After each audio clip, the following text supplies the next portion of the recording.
What's going on, guys? Welcome back to the show. Today we have a Q&A episode, so thank you to everybody who asked a question. I'm just pulling them all up now. I will say, you might hear that I'm like a little bit winded right now. I just did, you guys know I'm training for half marathon, whatever. I just did my, last week I had a really tough, this is a non sequitur, sorry for this. I had a really tough workout, one of my hardest workouts on the bike yet, and it really messed me up for a couple of days.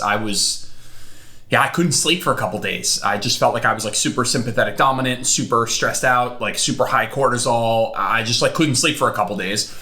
And, you know, I talked to my coach, Alex Viata, and we were talking about, okay, maybe it was the workout, right? Maybe it was literally the workout, but maybe it was other things that were going on. I was in a pretty high stress state at the time of the workout. And then on top of that, it was the hardest workout I've ever done to date. And so it was like, okay, is it, you know, we need to find the right balance. Was it that you were carrying a lot of fatigue going into the workout and this put you over the edge? And next week when this workout rolls around, if you're in a totally like normal state of like baseline amount of stress, like this workout will be fine? Or is this workout just in and of itself going to push you over the top every time? So I was like, hey, I want to do another experiment next week. Like I want to try it again. That was today, and I'm recording this at 8:08 in the morning, and I got up early and I did it. The confounding variable is I did the workout fasted.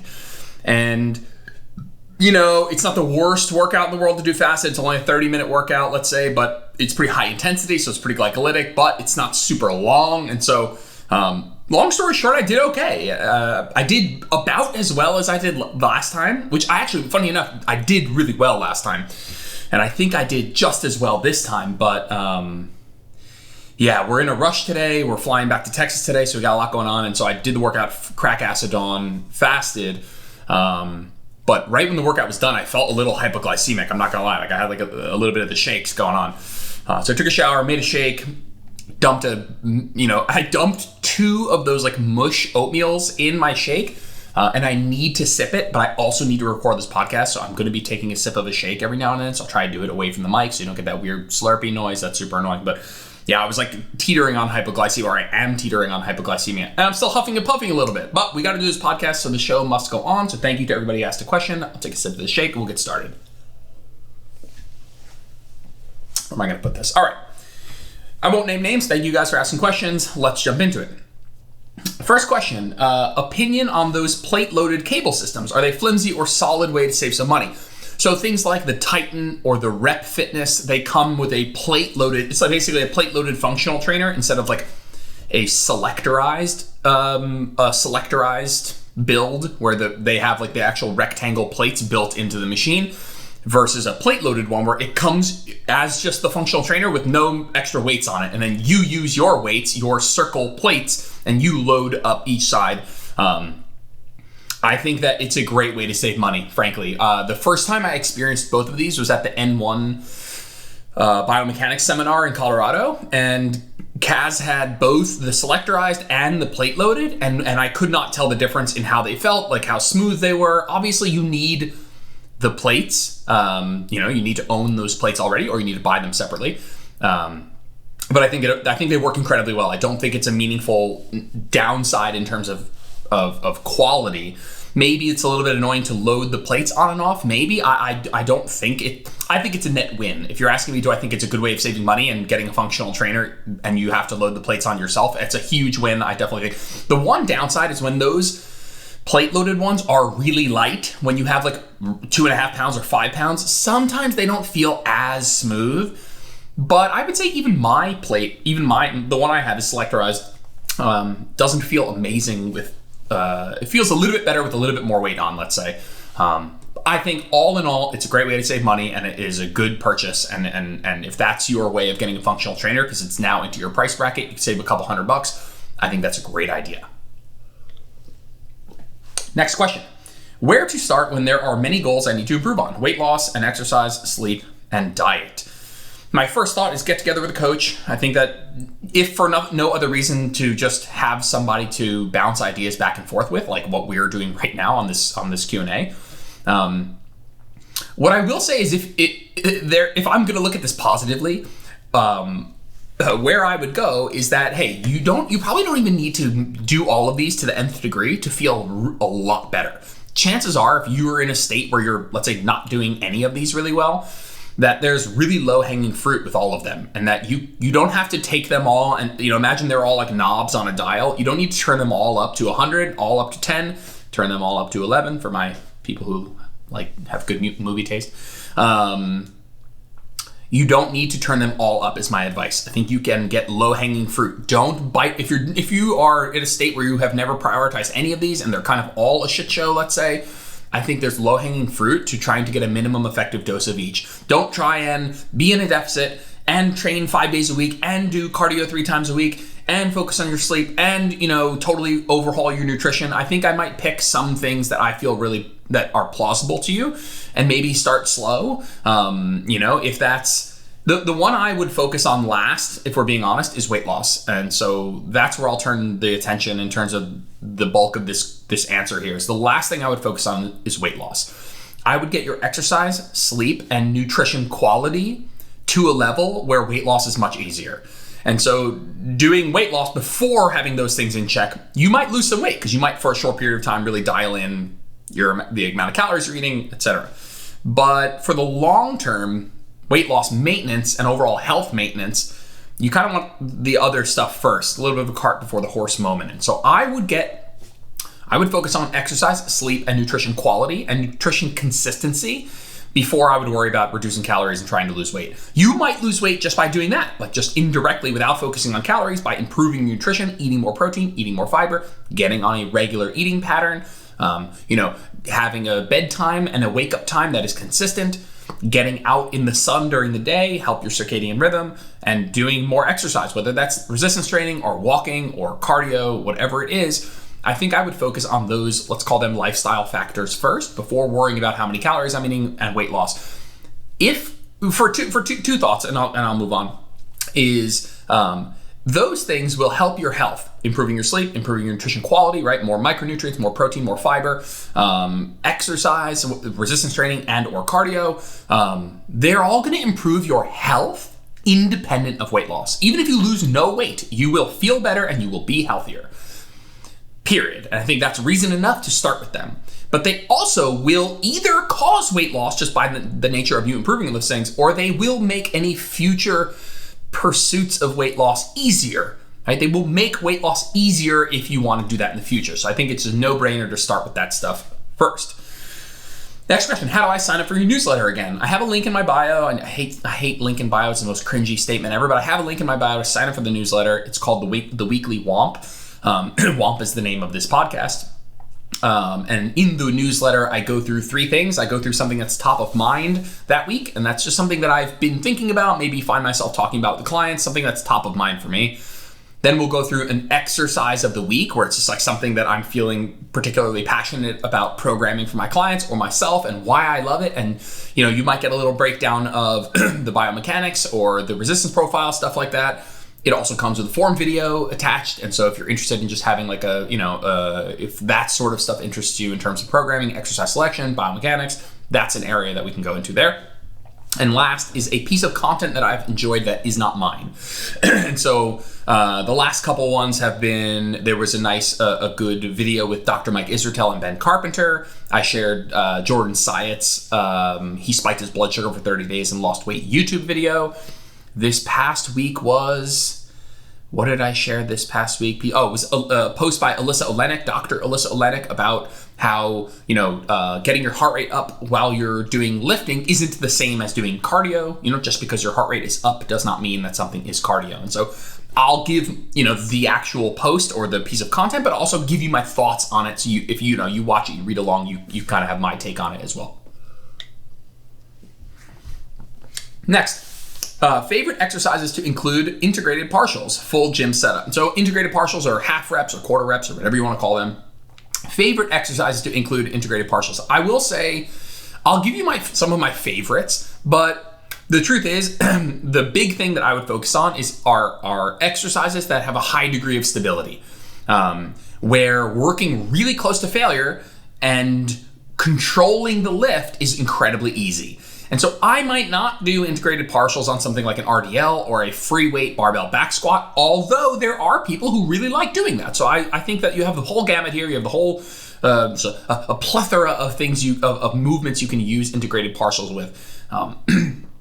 And so I prefer doing it on exercises with a high degree of stability, where really controlling the weight isn't hard. So machines, cables, or certain free weight setups where you have a high degree of stability. And so I've been using integrated partials on things like some of my lat work, my partials, my chest supported rows. Again, because it's a chest support, I have a ton of stability. I don't need to worry about stabilizing my body in space. I can just focus on doing the rep technique as it's written. I love integrated partials on something like a leg press. Things like a leg extension or a ham curl have been really nice to do partials. Hip extension has been really nice to do integrated partials. I've been doing integrated partials on my 45-degree preacher curl. Again, you'll see all of these exercises, whether it's cables or machine or free weight, are exercises with a high degree of stability, where working close to failure is really easy. Working the target muscle close to failure is really easy. Doesn't require a lot of stabilization, energy wasted by you stabilizing. But at the end of the day, dude, there are people out there doing integrated partials with RDLs and lunges. And frankly, I've been doing, my group will be doing, I don't know when this will come out, but they will be doing integrated partials on walking lunges, integrated partials on Bulgarian split squats. And those aren't, walking lunges aren't the most stable, but I still think it works totally fine. Next question. Have you been able to get outdoors and explore North Carolina? I'm sure this time of year is heart eyes. I have to tell you, this time of year, right now, is the nicest weather I've maybe ever experienced in my entire life. And I have been spending so much time outside, and it has improved my sleep just an unfathomable amount. I've been sleeping so well last week I was a stress ball for reasons we don't need to go into, but for the last month or so, my sleep has been unreal. It's because I've been spending a lot of time outside, a lot of time in the sun. And yeah, every single weekend we will explore a hike. I have a rule that we're going to explore a 1 hour radius, just to pack up the dogs in the morning. And so every week we'll go on some form of a hike, or just a trail walk, or somewhere we can get outside. It's been fantastic. What we have not done and what we regret is, since moving here, we have not gone back to Asheville or back to Boone, which I really would like to do. And I wouldn't even mind doing that in the dead of winter. The thing is, just with Jenna being pregnant and with Jenna starting work very soon, which both of those are tough, we have not carved out as much time, just with moving in. I know these sound whatever, just things that happen during life, but between just moving here and moving in, and Jenna being pregnant and Jenna starting work, it's been tough to plan a weekend getaway, but that is something that we'd like to do. We love Asheville. Asheville's great. That area is amazing. Good hiking, amazing outdoors, just good people. It's just totally our vibe. I'm obsessed with North Carolina right now in terms of the weather. It just affects my quality of life. We're going back to Texas today for the weekend. We're going to the Rogue Invitational. We're going to go see some friends. And it was 93 in Texas the other day.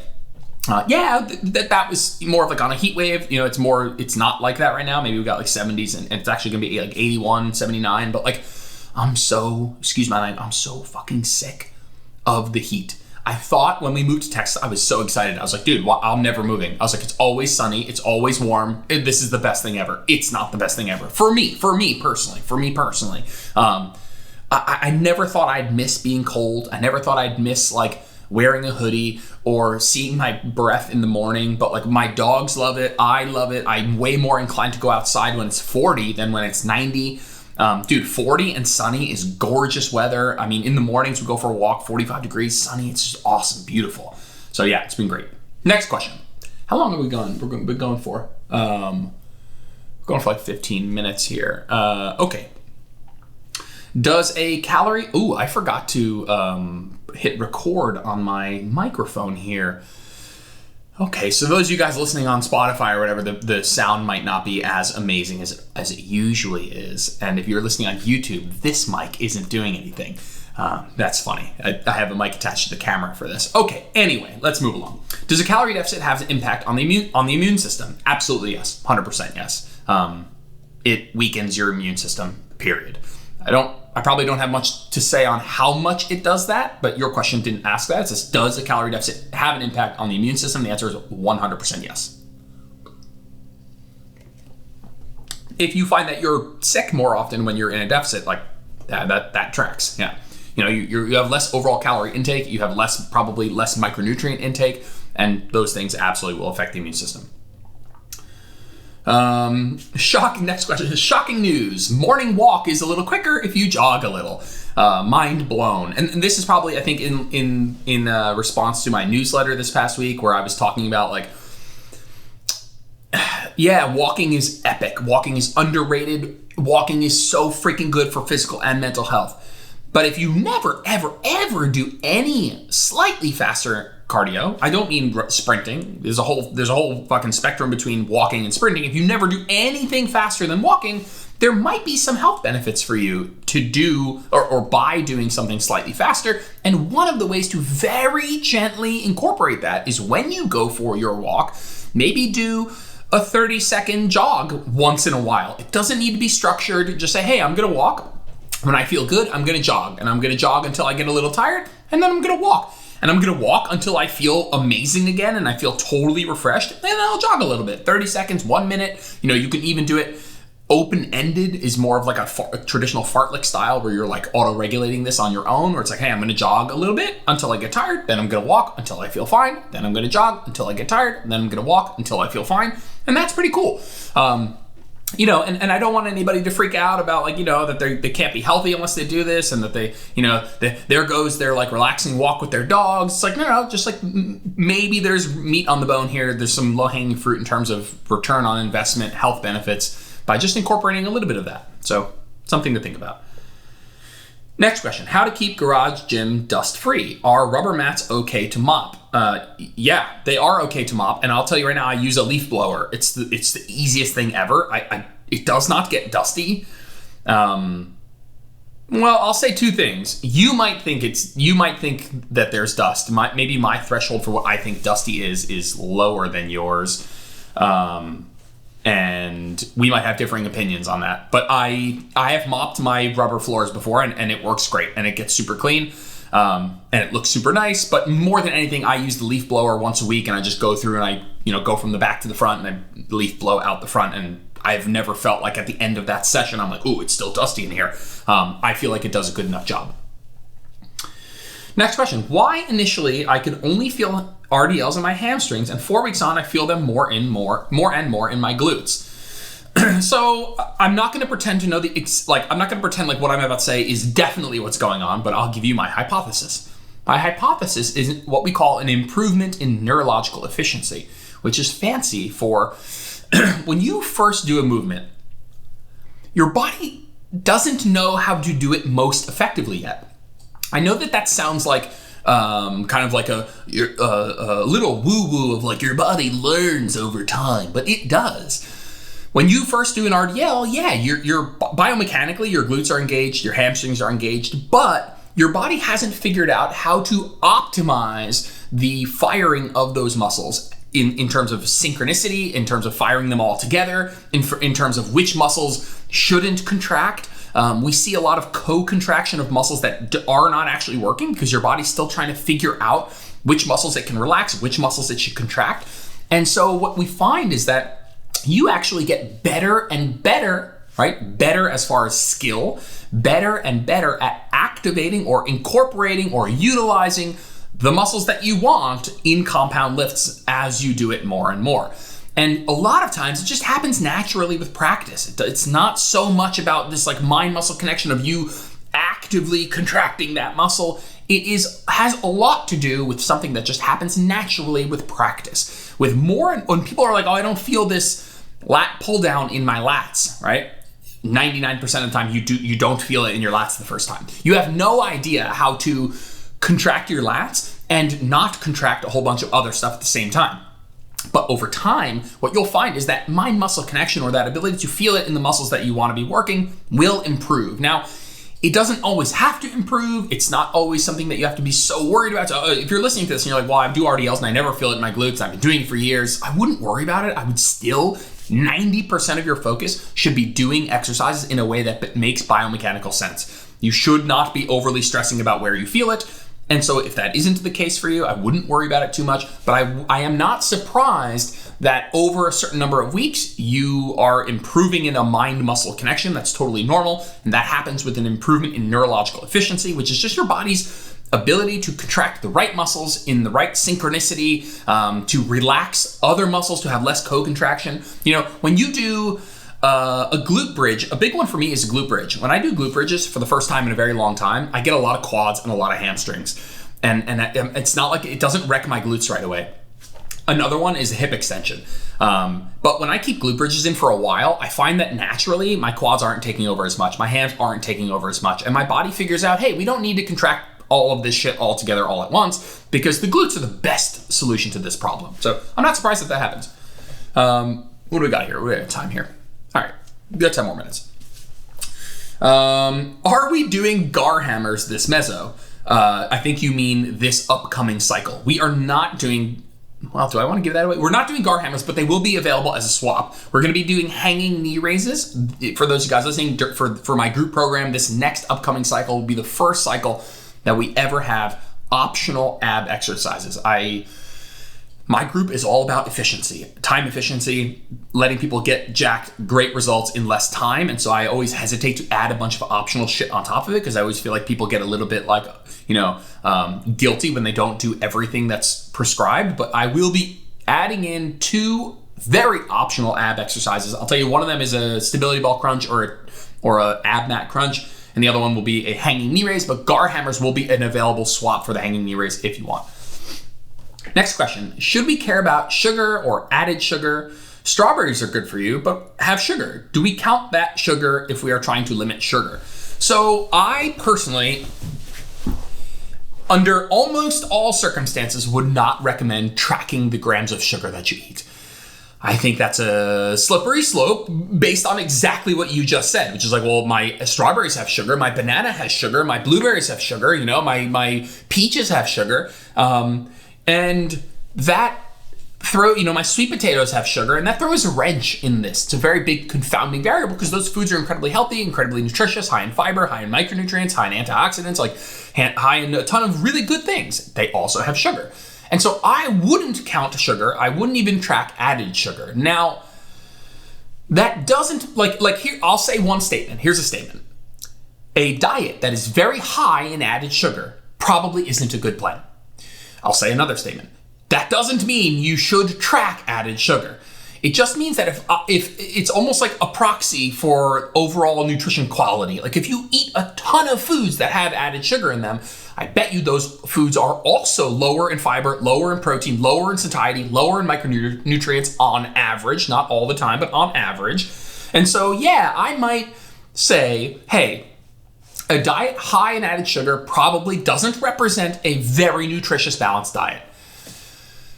But that doesn't mean I would track added sugars. I actually would not track sugar at all. I think the only person maybe is a diabetic, but that's mostly from a glycemic index, from an insulin, from like a giving insulin perspective where that might matter. I wouldn't track added sugars. I wouldn't track total sugar.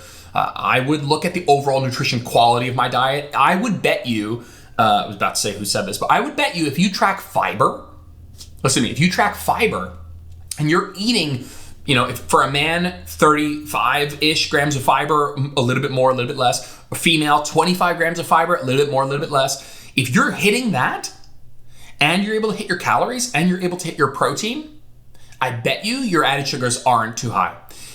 P.S. If you did all those things, then there is no such thing as too high added sugar, frankly.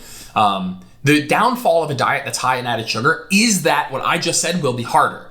It will be harder to hit your fiber because foods that are high in added sugar probably aren't also high in fiber, because foods high in added sugar probably aren't super satiating, so it might be harder to hit your calories. Foods that are higher in added sugar might be lower in protein. And so if you focus on doing the things you need to do, I bet you the added sugar in your life isn't making a big isn't your downfall. If you hit your fiber targets for the day, hit your protein targets for the day, hit your calorie targets for the day, then I think the added sugar thing it is actually a non-issue at all. The downside of added sugar is it will make those things harder. And so if you focus on hitting those things, then you fixed, whatever the problem was that needed to be fixed. Okie doke. Oh, we have a lot more. Oh, snap. Okay. Any rules of thumb for how much to increase weights for lower versus upper exercises? I wouldn't think about it in terms of lower versus upper. Two answers for you. One is roughly 5% is a jump that you can make. Not to get overly pedantic or even philosophical about this question, but the answer is depends how much you can add, right? I mean, if you do a set of glute bridges at 100 pounds and you're like, okay, I'm going to go up in weight. How much should I go up? I don't know. How easy was it? Do you know what I mean? If you did 10 and you had 40 RIR and it was a fucking joke, then yeah, you could add a lot of weight. But if you were like, hey, I've been working really hard at RDLs. I finally got 10, 10, 10 across the board, but it was really effing hard. How much should I go up in weight so I don't drop my reps all the way down to 3, 4, 5? I think 5% is a super rough, total generalization, but something to keep you in the ballpark. 5%, right? If you're 100 pounds, you go up 5 pounds. 200 pounds, you go up 2.5 pounds. I think that's totally fine. 5%, 5 to 10%, right? 10% is a huge jump, but might be possible on some things where you lift a lot of weight, like leg presses, etc. Another answer that I think I would stand by is whatever the smallest increment available is, period. Whatever the smallest increment that you can find is. If you're doing dumbbells, sometimes that's the next available dumbbell. If you have fractional plates, maybe it's a fractional plate, right? If you're on the lat pull down machine, maybe it's just, or on the cable machine, it's just putting the pin down one notch. And so sometimes you kind of just need, if you're on the leg extensions, putting the pin down one notch. Some machines have that little click thing where you can go by 5 pounds. I might go either by the smallest increment available or by roughly 5%. But there is no perfect answer because it depends on how easy the set was for you. But if you're really up against it and you're trying super hard, but you also think you can do a little bit more next time, I would say whatever the smallest increment of load available to you is, or something like 5%. So with free weights, sometimes that's fractional plates, sometimes that's the next dumbbell up, sometimes that's a pair of 2.5 pound plates, sometimes it's a pair of 5 pound plates. I would go with whatever the smallest increment available is. Next question, does dancing count towards step goal? Of course it does. Absolutely it does. Dancing is an amazing way to accumulate movement and activity. I mean, absolutely yes. Everything, I'm not gonna go on a rant here, I'm gonna stop myself. Everything counts towards your step goal, everything. Your step goal, let me be very clear. The point of counting steps is because it is a decent proxy for overall movement, right? It doesn't tell you how fast you went, doesn't tell you how intense your cardio was. It just tells you how much you did, the total volume of movement. And so dancing absolutely goes into that 100%. And I love that. I would I was gonna say it warms my heart, but that's a weird, annoying way of saying this. But I love the idea that somebody would be like, hey, I love dancing and it's a good activity. Can I think of it that way? You absolutely can. Absolutely, yes. I think of playing with my dogs as towards my step goal or part of an active lifestyle. 100%. Taking the dogs, Jenna and I take the dogs to the field, we throw the ball, we run around with them. Yeah, that's part of an active lifestyle. Absolutely. Alrighty, what do we got here? A couple more. Still feel like a little hypoglycemic here. Got a little shakes here, but hopefully blood sugar getting back up to speed here.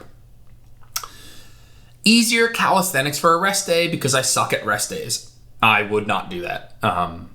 It's not the end of the world. If you're I did a couple push-ups and squats today. It's to me, it's you checking a psychological box that represents I feel really guilty when I don't do something. And if I just do this thing, then I'll feel less guilty. And so I think that that's a really guilt-driven way. I think you saying I suck at rest days means I have some bigger shit going on in terms of my inability to, my attachment to movement insofar as I feel like I'm going to get fat if I take a rest day. I feel like I'm going to lose fitness if I take a rest day. And those just aren't true. And so I might look at your relationship with exercise and say, am I doing this for all of the positive benefits that I'm getting? Or am I doing this out of a fear of self-loathing, a fear of getting fat, a fear of losing fitness? And I want to be clear, sometimes that fear of I'm afraid of growing old and being brittle and being, not physically able. And so I'm not saying that fear categorically can't be a positive thing. It motivates me to do better. But if you suck at rest days insofar as you have to do some push-ups and go for a jog because you feel like you're going to get fat if you don't, then that is something I'd look into as far as a relationship with exercise, a relationship with movement perspective. Okay. Lower belly fat on women when you are fairly lean everywhere else, ? I'd love a little bit more context to this question, but I'll take a stab at it. Well, oftentimes what happens is when women enter a certain age, perimenopause, menopause, we see based on hormonal shifts that fat distribution changes. Where you hold on to fat changes. And during this midlife phase of a woman's life, we do see a fat redistribution around the belly. That is true. I mean, people a menopause belly or whatever the hell people call it. There's fat redistribution there. The second thing that you might be talking about is just the fact that straight up, whether we're talking about midlife, talking perimenopause, menopause, forget all that for a second. Dude, belly fat, around the belly, around your organs, might be the last place you lose fat. Just period. End of story. It might not have anything to do with what I just said. It might just be that that's where you hold on to fat. You might lose body fat in your limbs. Your quads, might start to see some definition. Your arms and shoulders might see some definition before you start to see definition around your abdomen. Everybody basically falls into this category. And so you might say, well, I feel pretty lean everywhere except my belly. Yeah, that's probably the last place that you lose it. Your belly, your hips, your glutes, upper thighs, that tends to be where we all hold on to fat the most. So number one, this is just kind of normal. Number two, maybe it's a fat redistribution thing. But yeah, overall, that's totally normal. If you were like, yeah, man, my limbs really hold on to fat, but I have a six pack, that would be weird. That doesn't happen, Gotcha. Cool. All right, I always feel guilty not answering all of these. All right, we're going 6 more minutes here. Okay, cardio and weights, okay to do in the same day. Which to do first, how long to rest between cardio and weights. Here's the deal. It depends. It depends how much freedom you have to do them at different times of the day. And so I'll start with, if you have all the freedom in the world, here's what I would do. And then I'll go down the list of how big a deal it is to kind of break that and do something else. So the best thing you could do is do the thing you care about most first, and then have 4 to 6 hours where you have a meal or two before the second thing. In a perfect world, if you're doing cardio and weights in the same day, you should do the thing you care about first, the thing you care about most first, and then 4 to 6 hour break with a couple meals, right? A meal or two, replenish glycogen, and then do the other thing, right? That in a perfect world, that's what you would do. And for when I'm doing 2-a-days, that's what I do. When I'm doing 2-a-days, typically I'll lift first, and then I will lift around 11, and then I will go back to work, I'll have a couple meals, and then I will do my cardio around 5. And so it's a 6 hour break, and that's typically how I'll do that in a normal day. But that isn't always feasible for everyone. That, to me, I already know that this is a ludicrous schedule I have, and I'm never gonna keep this up long term. So if you need to do them in the same session, I would start with the one you care about more, right? If you're gonna do them back to back, start with the one you care about more, period. If you do them back to back, it's still fine. You're still gonna make adaptations for both, right? Seriously, you will. You might perform on the second thing worse than in the first example where you have 4 to 6 hours and a couple of meals. You might perform on your run after your lifts worse than if you had 4 to 6 hours and a couple of meals.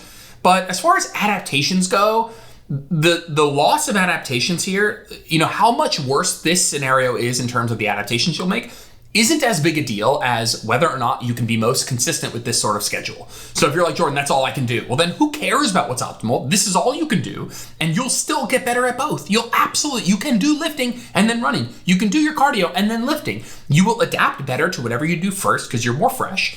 And if you can split them up, then that's great. But if you can't, you can still make gains doing both, so long as you're adequately fed going into the workout. I probably wouldn't do a big lift and a run, both of them totally fasted, and expect the best results. You could probably do it and still make gains, but I wouldn't expect the best results. In that context, I might encourage an intra-workout, just like even some Gatorade and whey protein, just like mixed up maybe. But yeah, I wouldn't worry too much about how you organize it. It's totally okay to do them in the same day. Do the thing you care about first. If you can split them up at all, do it for best results. But if you prefer to do them back to back, do the thing you care about for most first, and you're going to do just fine so long as you fuel adequately throughout the day, but also maybe beforehand, maybe during. Cool. I'm going to keep these short. I'm going to finish all the questions. I hate that I do this. Okay. Thoughts about downing a glass of water before a meal to make you feel more full so you'll eat less. I think that it's not what you do, it's the headspace with which you do it. I think that if you're like, I think this is a fine plan, and I think that it works insofar as it works more than 0%. There are research studies where people have a glass of water before and after each meal, and they tend to report greater levels of satiety. Not by a lot. It's not magic. I wouldn't stress out about this. I wouldn't be like, oh my God, I forgot my water. Oh my God. I don't want to go out on a limb here and pull like a Huberman where I'm just saying stuff. Sorry for the shot at Huberman, but this sounds like a Huberman thing that I'm about to say, where it's like, maybe, well, I wonder why I think this. I got to look this up after I'm done with the podcast. Maybe don't make it ice cold water. Maybe make it room temperature water. Maybe that's an indigestion thing. Interesting. I got to look that up. Don't take that advice until you vet it first. I don't actually even know why I said that. It's something that's in the back of my mind. But I think it's a totally fine thing. If you're like, hey, I'm trying to manage hunger, maybe I'm in a deficit. Is this a strategy that's worth experimenting? I think it is. Next, I saw that Tim Spector guy said that protein can convert to fat and people eat too much of it. Thoughts? Only in a calorie surplus. Period. And frankly, protein cannot convert to fat, basically. And so your body, even in a calorie surplus, your body won't turn the protein into body fat. It will basically almost 100% of what becomes body fat is dietary fat. And so long story short, any application of what you're talking about here, my thoughts are that it's bullshit and that everything you thought is just bullshit. And it's so funny because whenever people ask me about like a thing somebody said, is this true? It's almost never true. Like actually 99% of the time it's bullshit. Like 99%, like it's bullshit because you're asking me. Protein can convert to fat. First of all, it almost cannot, like, not categorically, but it's a very small percentage. But what I just said about it can't convert to body fat is irrelevant. It's just irrelevant. If you're in a calorie surplus, you're going to gain body fat. Who cares if it was a conversion of dietary protein and amino acids to body fat, or if it was dietary fat broken down triglycerides into body fat? Who cares? It's going to be the same amount of body fat if you're in a surplus, period. End of story. And so, yeah, this is dumb. Not you are dumb. That whoever said this is dumb. Not a thing. Which is healthier for dessert? A 5-ounce glass of red wine or a piece of chocolate cake?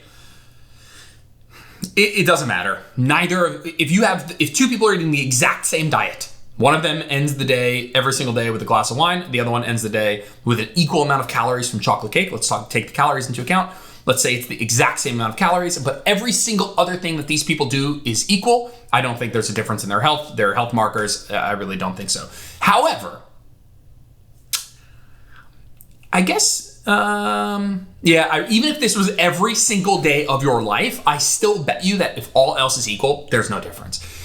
If I had to bet, I'd say the alcohol is worse. If I had to bet on which one, I'd say the alcohol is worse. Because you said dessert, I'm guessing that that's after dinner, and maybe that's 7, 8, 9 o'clock.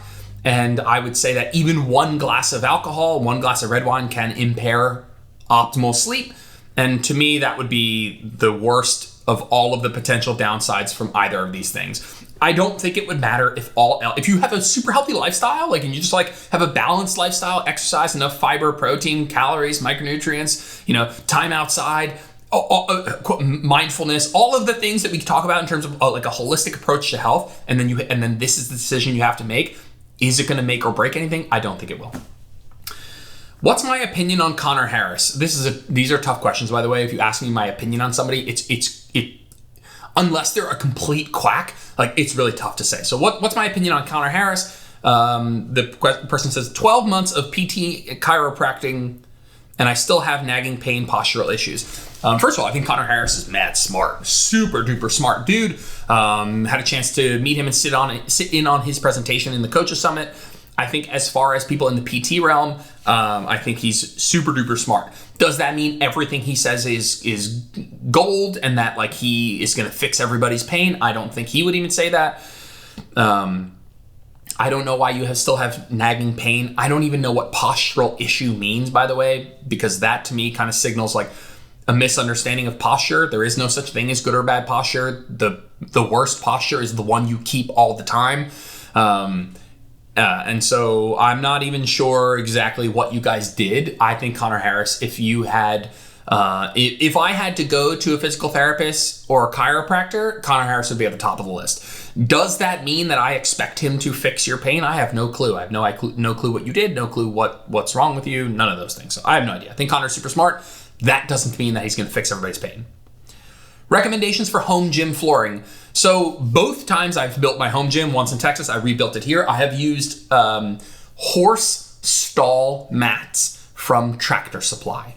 Go to Tractor Supply. They are usually 4 by 6 feet horse stall. They're made for horses, rubber floor mats. And that's what I've used every time. Now I know that there are more expensive, more fancy, nice, like real gym flooring options you can go with. I've never ever gone that route. If we move into our dream home that I'm going to be there, that I know I'm going to be there for the next 20 years, I might invest in somebody coming to the house and actual square footage, like building out a perfect floor. You know, when you buy 4 by 6 horse stall mats, you have to organize them and cut them a little bit so they fit into your space, which I did, which with little issue. But I think if I knew I was like the next time we move, whatever that is, I suspect I will have someone come in and professionally do that. Next, last question. In-body scan says 30% body fat. I know it can be BS, but isn't high body fat not great? And that's high. I don't give a fuck about your in-body scan. End of story. When I'm looking at markers of health, that just isn't going to be one of them. I don't care about your in-body scan. I think in-body is not worth doing. Yeah, 30% body fat for a female isn't amazing. It's certainly not like on the lean side. I know the person asking this question, you're incredibly healthy. And it's funny, I know the person asking this question, and if the in-body says you're 30% body fat, it's even more kind of bullshit. I would not use the in-body scan to measure health. I would look at things like blood markers, your blood lipids, your blood sugars, your inflammatory markers. I would look at long-term markers like HbA1c, again, lipids, your ApoB. I would look at liver enzymes. I would look at all of these markers of health that are more directly correlated. I would make sure you're lifting weights. I would look at things like bone density for strength. What your in-body says wouldn't be in the top 10 things I would use when I'm figuring out if a patient or client of mine is in a healthy state. Is just not something I would use. To me, that's an error based on the machine. So a machine error here.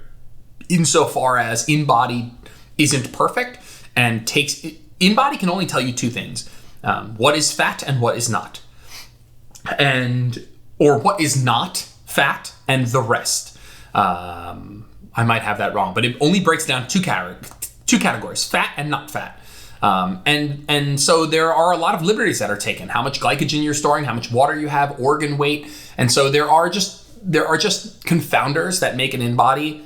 Like, I know that this is fucking with your head, and that's why I hate in-bodies, because you are now like, oh my God, am I not healthy? You are, I know you are. And if you were 40% body fat, 50% body fat, I still would say, hey, but what does your blood work say? What does the rest of it say? What's your cardiovascular health? What's your resting heart rate? Like, let's look at some other actual markers of health. I know that having a lot of body fat isn't amazing for health. Having low muscle tone isn't amazing for health. But there are other more direct markers I'd look at than what the in-body says. I trust blood work way more from an accuracy perspective than I trust in-body. So, all right, guys, thank you for listening. Sorry about the audio. I forgot to hit record on this fancy mic here. So if you're watching on YouTube, this is normal audio, but otherwise, you got the shit end of the stick today. So thanks, guys, for coming. Talk to you next episode.